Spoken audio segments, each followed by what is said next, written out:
देखा मास्टर हमरे संकेत करत। आज चुनाव का दौर चला था, तमाम नेता अपन अपन वादा लेके ये चुनाव के रण क्षेत्र में कूदल हुए और लोगन के सपना दिखावत हुए। लेकिन आज जनता जनार्दन के प्यार दुलार और आशीर्वाद हमारे नेता सर्वेश यादव जी को है और जनता के बीच से निकल करके आज ये जनता का मसीहा आप लोगों के बीच में है। हम गायक विक्रम बिहारी पूरे जनता से अपील कर रहे हैं कि हमारे नेताजी को आप लोग अपना बहुमूल्य वोट दे करके जिला पंचायत में विजयी बनाएं। कहनाम बा आवे जब चुनावा के होता मैया, आवे जब चुनावा के होता मैया, तो लड़वैया आवे हो ना।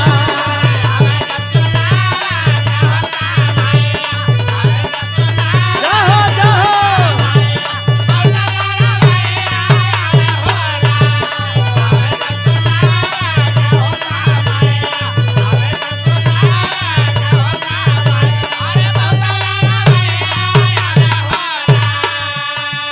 लेकिन मोरे सारा वे सजी भैया, लेकिन मोरे सारा वे सजी भैया, सब ही के मनवा भावे हो रहा।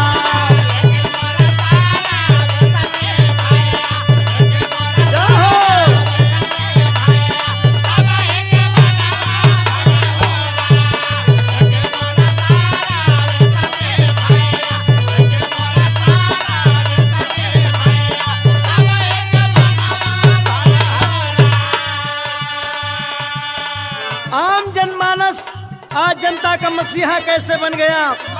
ये मात्र इलेक्शन की बात नहीं है, इलेक्शन से पहले भी इन्होंने तमाम समाज में गरीबों के प्रति काम किया है। और काम कैसा किया है, सब कर राखे हर क्षण ध्यान,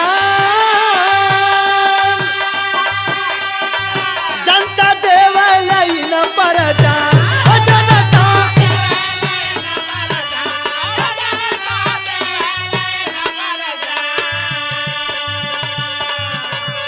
जई है पराई वो तमंगवैया, जई है पराई वो तमंगवैया, जैसे के कुहरा जावे हो रा।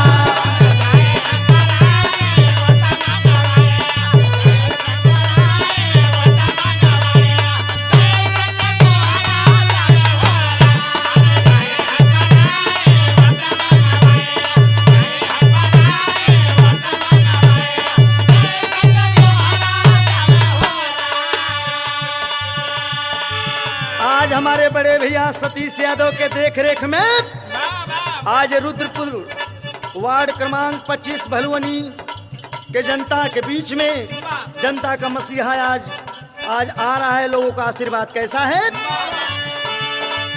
झंडा समाजवाद के लहरी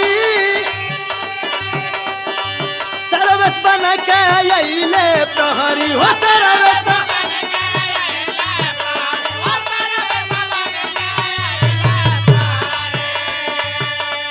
बनी है जाना तक हो सहैया, बनी है जाना तक हो सहैया, सब ही कैसिया लागल हो रहा।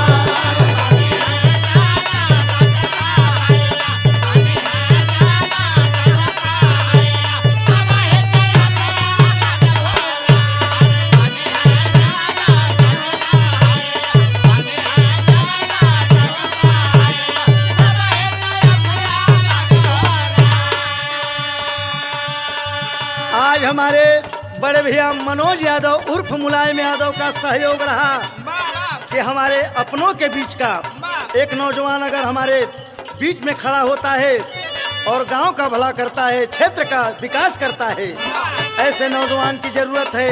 कहना माका सबके बड़ुए है सपना, अब की जीते कोई अपना हो, अब की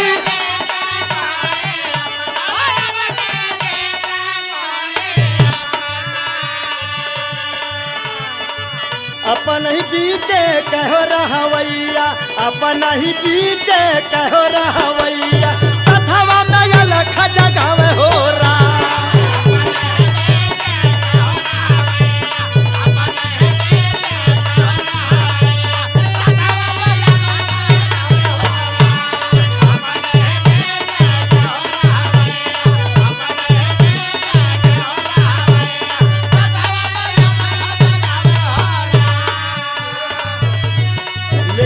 मोरे सारा वे सजी भैया लेकिन मोरे सारा वे सजी भैया सब ही के मनावा